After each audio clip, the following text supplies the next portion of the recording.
All right. Welcome to Heights Library's Appy Hour. Thanks for joining us this afternoon. And we're going to be taking a look at something a little bit different today, which is recipe apps. So, since a lot of us have been staying home for the past year or so, you might have started cooking a little bit more. Maybe you're bored of the same meals that you've been making over and over and over again, and you're looking for some new recipes or a way to keep track of all the recipes you've been trying.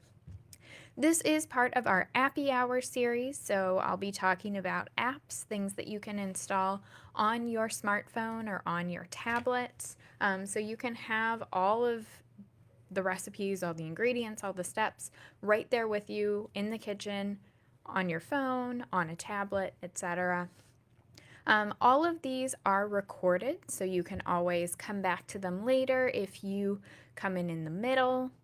If you want to recommend them to friends and family, they are always available on the library's Facebook page, and also they're added usually within a day to the YouTube channel as well. So you can check out the library's YouTube channel to see all of the other Appy Hours that we've put together over the last several months.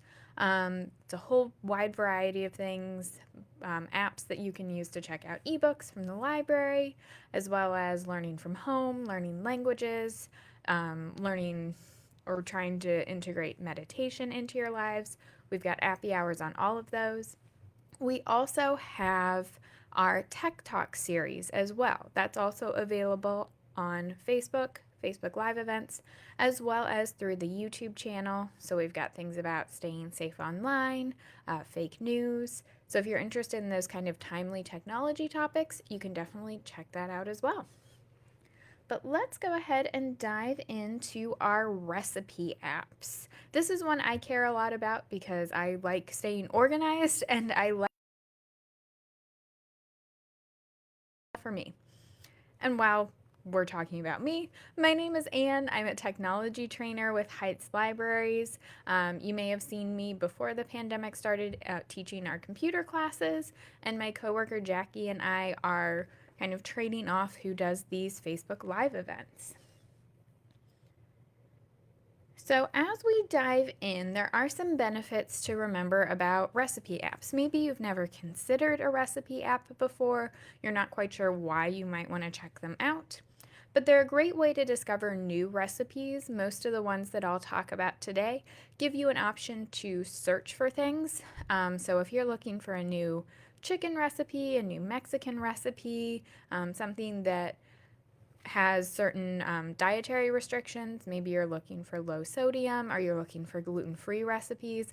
A lot of the apps that we'll talk about today have the option to search by those kinds of categories.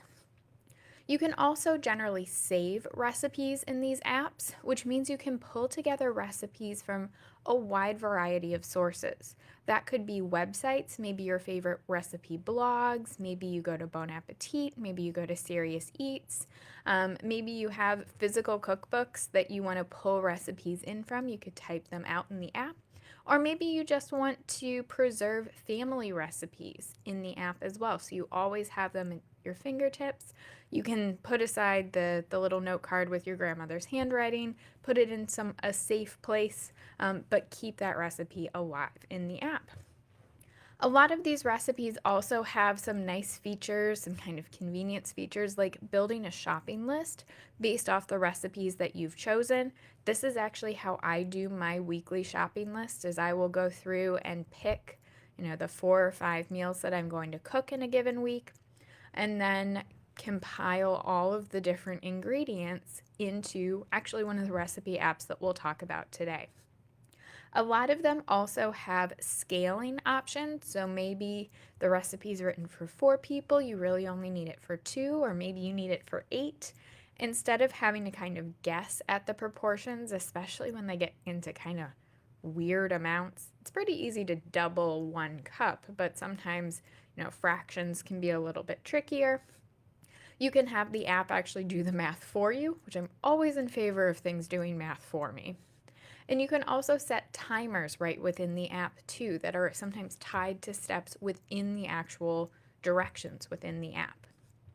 Some of the apps that we talk about today also have tutorials, either picture or video tutorials, built right into their recipes. So if you're not quite sure, maybe you're just getting started with cooking, you're trying new techniques, this can be a good way to check out what you're supposed to be doing.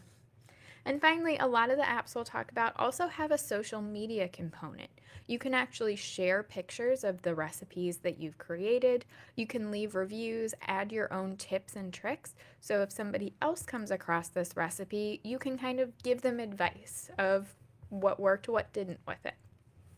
If you have any questions over the course of this presentation, my coworker Jackie is in the comments. She'll be moderating, so you can put any questions or comments in the little comment section and she'll answer them, or I'll take a look at them and try and answer them as we go along.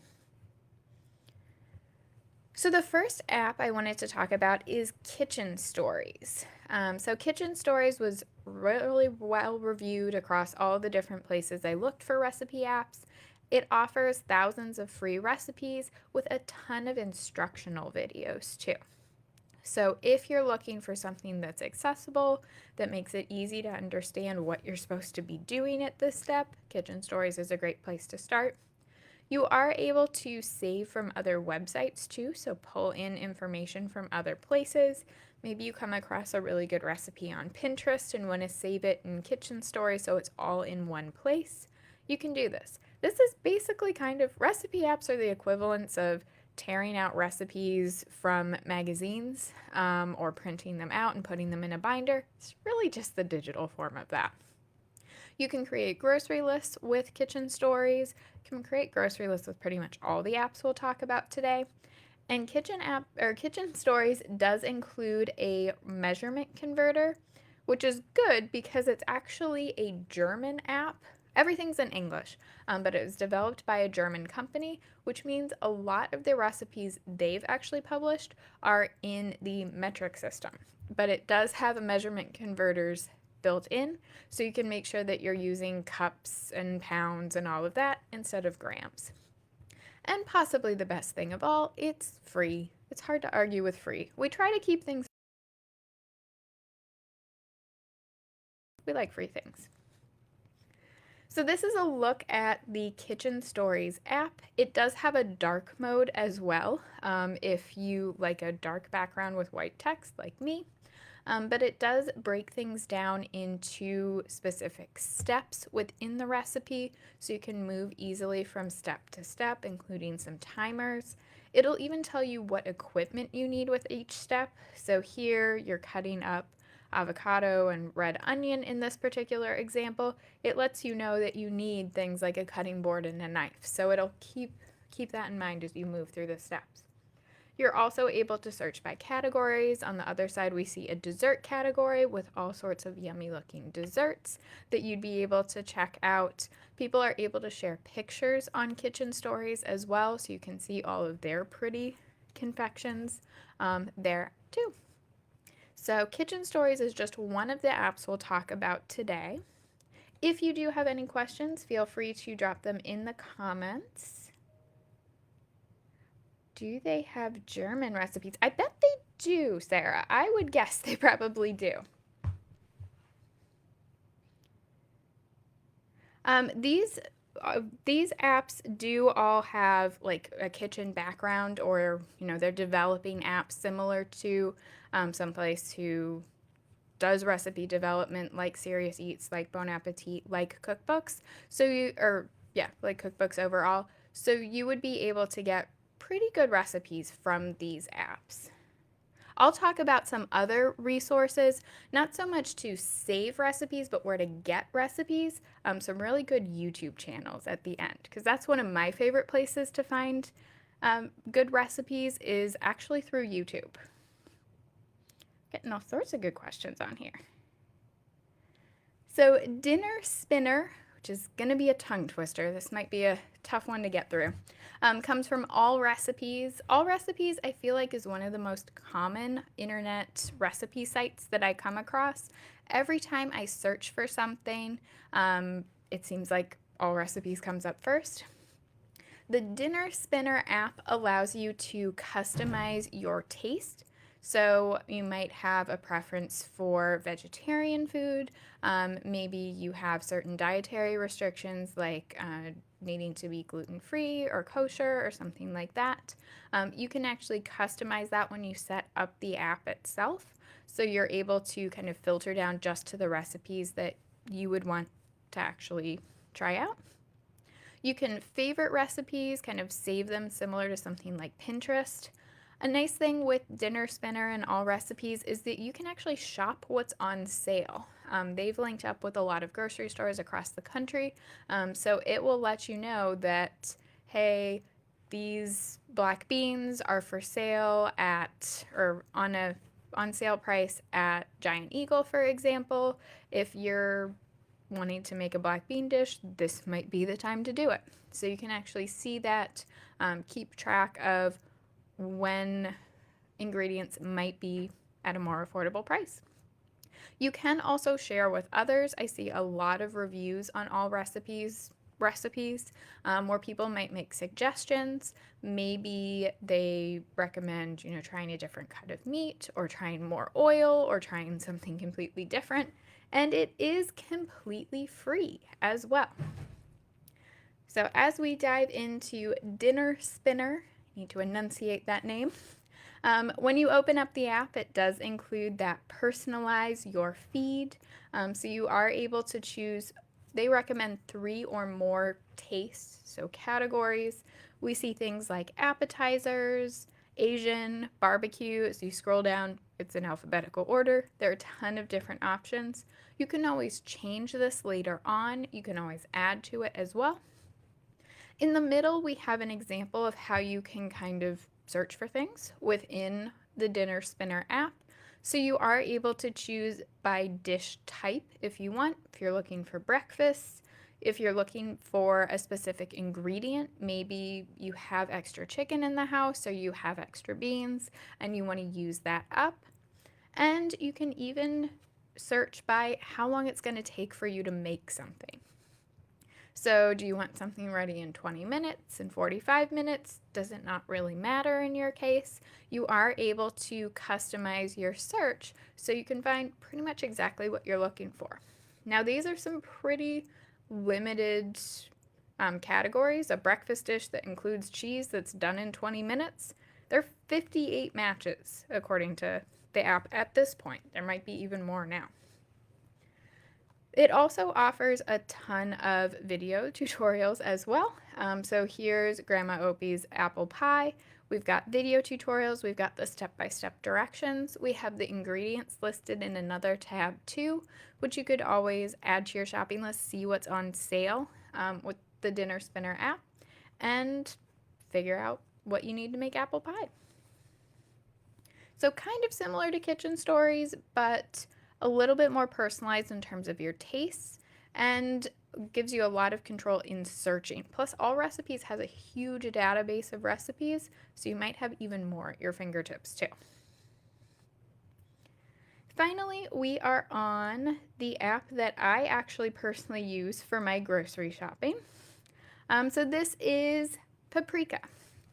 So Paprika doesn't really let you search for recipes in the same way that Kitchen Stories does or the Dinner Spinner app does, but it does allow you to save recipes from your favorite websites. There's a browser actually built into the app, so you can actually do Google searches within the app and pull up recipes and save them. You can go to specific websites and save them as well.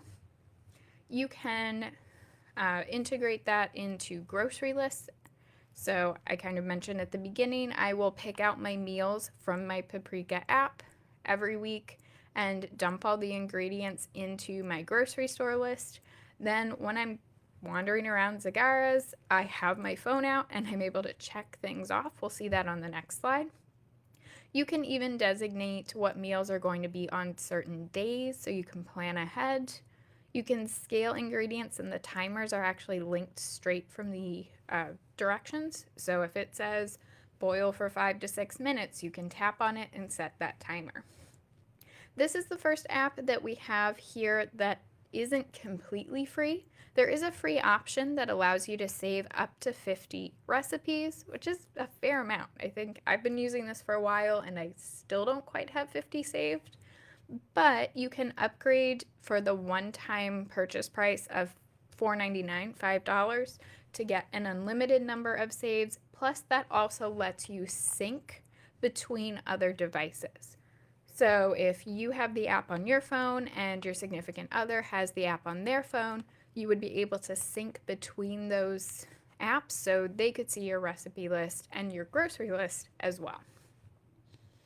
So here's some examples of what Paprika looks like. So that's pretty much exactly how my grocery list looks every week. It's broken down into categories, so things like breads and cereals, beverages, roughly in line with the aisles in the grocery store. And then once you're ready to start cooking, you can see the ingredients. You can check things off on this list, like maybe once you've added them to the recipe itself. You can also see the directions, see the timers that are integrated too. So it's a pretty easy to use app. And finally, I did mention that there are lots of places to find recipes online too. One of my favorite places is YouTube. There are a ton of different recipe channels out there. I think it's become really popular lately to create food channels. So one example is the New York Times cooking channel. They have a lot of cool recipes. There's a very cool gingerbread house video that's less of a recipe and more just kind of nerdy fun about gingerbread houses, but they have a lot of fun things on their channel as well as recipes. Food 52 is another popular channel. The Babish Culinary Universe is the channel kind of formerly known as Binging with Babish. It's one of the most prominent cooking YouTubers that I can think of, who does a lot of food from movies and TV shows. So he'll try and replicate that. He also has a long-running Basics with Babish series, which allows you to kind of see the basic components of cooking, of how do I cook a whole chicken, or how do I make this variety of different sauces. So if you are just getting started, the Babish Culinary Universe is a pretty great place to look. J. Kenji Lopez Alt is one of my favorite chefs. He has been making a bunch of YouTube videos over the last year or so. He's the author of The Science of Cooking. So he does a lot more on the science side of things. He's very closely associated with the Serious Eats website. I love him. A lot of my recipes come from him, honestly. And then I can save them from the Serious Eats website into Paprika so I can have that list of ingredients when I go to the grocery store. It all works together. Joshua Weissman is another popular cooking YouTuber. He does a lot with bread, a lot with making things cheaper than kind of gourmet recipes that you might come across. And Tasty comes from BuzzFeed. You might have seen some of their little clips before. They have the kind of overhead shots where you see all of the ingredients coming together. They have some nice quick recipes that you can check out. So, looks like we've already had some good questions in the comments, but if you have any questions, feel free to drop them in the comments. Jackie can take a look at them, or I can answer them while we're still on Facebook Live. As I've mentioned, maybe only once during the course of this, these are recorded, so if you came in the middle, you want to know what I said at the beginning, this will be available once I finish up today on Facebook, and probably tomorrow it'll be up on our YouTube channel as well. That's where you can check out all of the other Appy Hour sessions that we've done, as well as our Tech Talks. So we're usually here every Wednesday at 4 p.m., either doing one of these Appy Hours, kind of a short discussion of apps around a single topic, or we might, on the alternating weeks rather, we are here for Tech Talks, so a little bit longer lectures about those timely technology topics. So if you do have any questions, you can go ahead and put them in the comment box. If you've used any other recipe apps, definitely let us know. These were just a couple I came across when I was looking for things. But if you have a favorite, or a favorite source for recipes too.